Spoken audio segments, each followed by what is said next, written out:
Hello friends, welcome to my YouTube channel unique classes for science. दोस्तों, आज हम पढ़ेंगे क्लास 6 के साइंस का chapter 1 that is food, where does it come from. Food क्या होता है? जो भी लिविंग ऑर्गेनिज्म, जितने भी ह्यूमन बीइंग, एनिमल्स, जो भी क्रिएचर हैं, जो भी कुछ इनटेक करते हैं उसे फूड बोला जाता है। अब वो फूड अलग अलग अलग ऑर्गेनिज्म या अलग अलग ह्यूमन बीइंग या अलग अलग जो भी क्रिएचर है उनके लिए अलग अलग हो सकता है। जैसे एनिमल्स की हम अगर बात करते हैं तो कुछ एनिमल्स के लिए उनका फूड एनिमल ही होते हैं, मतलब जो बड़े एनिमल होते हैं वो छोटे एनिमल्स को खाते हैं तो उनके लिए उनका फूड वो एनिमल होगा। कुछ एनिमल्स जो हैं वो प्लांट खाते हैं तो उन एनिमल के लिए जो प्लांट्स है वो उनका फूड होगा। अगर हम ह्यूमन बीइंग की बात करें तो ह्यूमन बीइंग भी अलग अलग तरीके का खाना खाते हैं। जैसे अगर हम अपने इंडिया की ही बात कर ले तो इंडिया में अलग अलग स्टेट्स में अलग अलग तरीके के लोग अलग अलग तरीके से उन्हीं इंग्रेडिएंट से अलग तरीके से खाना बनाते हैं। जैसे एग्जाम्पल के लिए हम ले लेते हैं, अगर हम चावल की बात करें तो साउथ इंडियंस जो होते हैं वो चावल का इडली या फिर डोसा बनाकर खाते हैं। वही अगर हम बात करते हैं यूपी की, छत्तीसगढ़ की, झारखंड की, बिहार की, तो इन सब स्टेट्स में बॉइल्ड राइस के फॉर्म में उस चावल को खाया जाता है।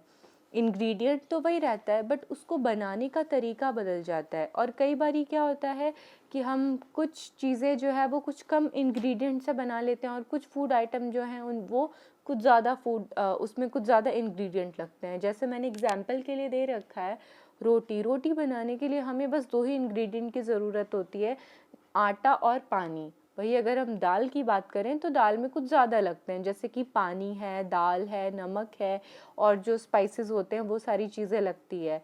और ये जो इंग्रेडिएंट है या फिर ये जो फूड आइटम है ये हमें मिलता कहाँ से है, इनका रिसोर्स क्या है? तो वेजिटेबल और फ्रूट्स की अगर हम बात करें तो ये सबको पता है कि ये प्लांट से हमें मिलता है। और वही अगर हम सीरियल्स की बात करें जैसे कि गेहूं है या फिर चावल है, बाजरा है, मक्का है, ये सारी चीज़ें भी हमें पेड़ों से मिल जाती है। और जो मिल्क है वो हमें एनिमल से मिलता है। जैसे हम लोग मिल्क की बहुत सारी चीज़ें खाते हैं, मिल्क से बनी दूध पीते हैं, कर्ड लेते हैं या फिर चीज़ खाते हैं। बहुत सारी चीज़ें जो होती है वो सारा मतलब मिल्क वाला जो सामान है वो मिल्क हमें कहाँ से मिलता है? एनिमल से मिलता है। और एनिमल्स में भी जो मिल्क है वो कॉमनली 3 एनिमल से मिलता है, काऊ, बफेलो एंड गोट से। और जो नॉन वेजिटेरियन खाते हैं वो कहाँ से आता है? तो चिकन है, मीट है, फिश है, प्रॉन्स है, बीफ या पॉक, ये सारी चीज़ें जो है एनिमल प्रोडक्ट में आती है जो लोग नॉन वेज खाते हैं। तो बेसिकली प्लांट से हमें ग्रेन, सीरियल्स, वेजिटेबल, फ्रूट्स और कुछ स्पाइसेस जो हैं वो सारी चीज़ें मिलती हैं। और एनिमल से हमें मिल्क मिलता है, मिल्क उसके बाद मीट प्रोडक्ट जो होता है वो मिलता है और एग्स मिलते हैं। अगर हम प्लांट की बात करें तो प्लांट में हम जो खाते हैं कई बारी क्या होता है कि हम किसी प्लांट के फ्रूट को खाते हैं, किसी प्लांट के हम रूट्स को खाते हैं, किसी प्लांट के हम स्टेम को खाते हैं, किसी का जो एडिबल पार्ट है वो फ्लावर होता है। जैसे फ्लावर को अगर ले ले तो पंपकिन के फ्लावर को लोग एज अ वेजिटेबल यूज़ करते हैं, उसको उसकी सब्जी बनाकर खाते हैं। वही अगर हम देखें तो कुछ जो प्लांट होते हैं उनके एक या फिर एक से ज़्यादा या दो से ज़्यादा जो है एडिबल पार्ट्स होते हैं। जैसे अगर हम बात करें मस्टर्ड की तो मस्टर्ड प्लांट के जो सीड्स होते हैं उसका ऑयल बनता है। जो सरसों का तेल जनरली सबके घर में यूज़ होता है वो उसके मस्टर्ड के सीड से बनता है। और वही उसके जो पत्ते होते हैं उसका हम वेजिटेबल खाते हैं। वैसे ही ऐसे बहुत सारे एग्जाम्पल हैं। जैसे कैरेट की अगर हम बात करें तो हम कैरेट के रूट को खाते हैं। और ब्रिंजल की बात करें तो ब्रिंजल के हम फ्रूट को खाते हैं। ब्रिंजल के प्लांट में उसका फ्रूट क्या है? तो ब्रिंजल है, तो उस फ्रूट को हम खाते हैं।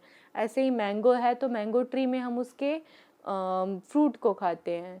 और जो धनिया है तो धनिया के हम सीड्स को भी खाते हैं और उसके पत्ते को भी खाते हैं।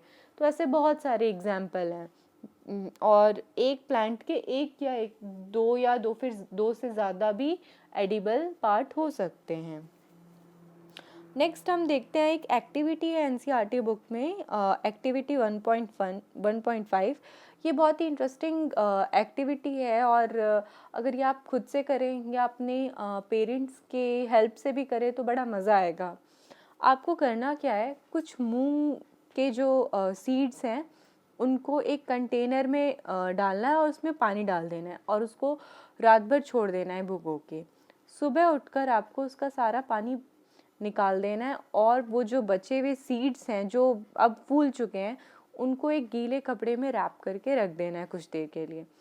कुछ घंटों बाद जब आप उसको देखेंगे तो उनमें एक वाइट कलर का स्ट्रक्चर दिखाई देगा।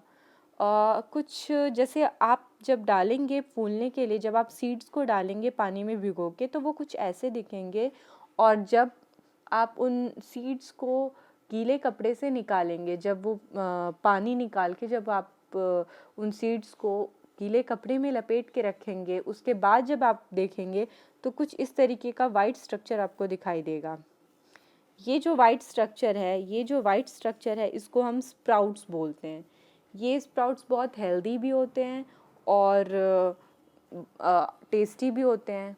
तो ये एक्टिविटी है, आई होप आपको ये एक्टिविटी करने में बहुत अच्छा लगेगा, इन्जॉय करेंगे आप सब। तो आज के लिए इतना ही। इस चैप्टर को हम नेक्स्ट वीडियो में कंटिन्यू करेंगे और उसके बाद हम इसके क्वेश्चन भी सॉल्व करेंगे। तो दोस्तों, मुझे लगता है आपको ये चैप्टर यहाँ तक का जो पोर्शन है वो समझ में आया होगा, मैं आपके कंसेप्ट क्लियर कर पाई होंगी।